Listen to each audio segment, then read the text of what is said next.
The boarding pass was still glowing on the scanner screen when Tara McCall frowned at it a second time. Denied. She said it quietly, like she was hoping no one else would hear. Marcus Webb stood at the jet bridge door with his daughter's hand in his, a backpack shaped like a fox slung over her shoulder, and a boarding pass that had cost him $1,100 3 weeks ago. "I'm sorry, sir," Tara said. "This isn't scanning as valid." Marcus looked down at his daughter.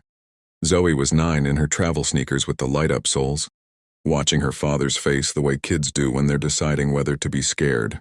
Marcus kept his voice level. "Can you try it again?" he said. "It scanned fine at the kiosk." Tara tried again. The screen blinked red.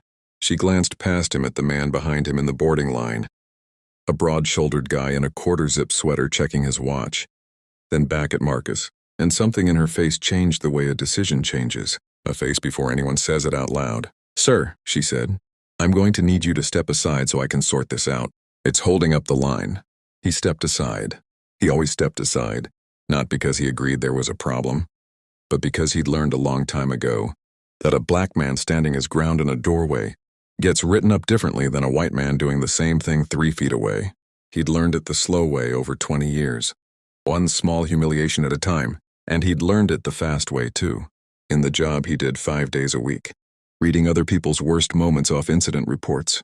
Zoe tugged his sleeve. "Daddy, are we not going?" "We're going, baby," he said. Just a hiccup. He believed it.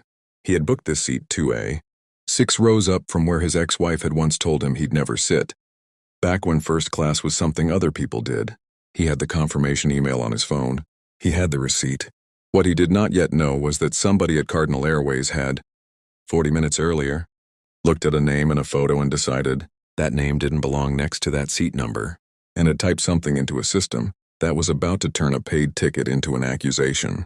Derek Simmons came down the jet bridge with the particular walk of a man who considered himself the adult in every room. He was the purser on this flight. Mid-50s, silver at the temples, a laminate badge that said 15 years of service like a medal. Tara handed him the scanner without a word, just tilted the screen so he could see the red banner. Derek looked at it, then at Marcus, then at Zoe, whose fox backpack had one ear bent the wrong way. "Sir," he said, "we're showing this boarding pass as a duplicate. Somebody else has already used this ticket number to board." "That's not possible," Marcus said. "This is my daughter and I. We haven't gone anywhere yet." "I understand it's frustrating," Derek said, in the tone people use when they don't understand anything at all. "But I can't let you board on a ticket the system is flagging as already used." "Then look at the flag," Marcus said. "Tell me who supposedly used it before we did." Derek's jaw did a small, tight thing. "That's not information I have access to right now," he said. "What I can do is get you rebooked on standby for the next flight to Atlanta." Marcus had not raised his voice. He would not raise his voice. He had a 9-year-old holding his hand.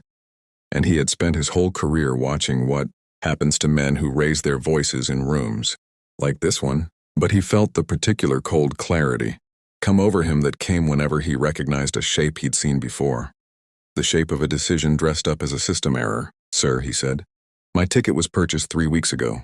It's a confirmed fare, not a standby fare. If your system is showing a duplicate use, that's something that happened on your end, not mine, and I'd like to see it." Derek glanced toward the gate counter, where a small crowd of delayed passengers was starting to notice the holdup. "Let's step over here," he said, "and get this handled without keeping everyone waiting." It wasn't a request. Marcus knew the difference. He picked up Zoe's backpack strap, where it had slipped off her shoulder, and walked where he was told, because the alternative was making his daughter watch her father get physically removed from an airport. And that was a memory he was not willing to hand her. They ended up in the jet bridge itself, off to the side. The accordion walls close enough to touch. A man in a quarter-zip sweater, the one who'd been checking his watch, leaned toward another passenger and said something Marcus didn't catch except for the shape of it. A shrug, a little laugh. The universal gesture of a man who has already decided what kind of story this is. His name, though Marcus wouldn't learn it until later, was Roger Pruitt, and he had, without being asked, told Tara 10 minutes earlier that the boarding pass on that man's phone looked photoshopped to him. The seat number font just seemed a little off, and Tara had said thank you for flagging that and meant it. Nobody had asked Roger Pruitt anything. He had volunteered a guess dressed as a fact, and it had traveled faster than any of them realized, from a stranger's mouth into a gate, agent's decision into a scanner. reading duplicate on a boarding pass that had never been used by anyone but Marcus Webb.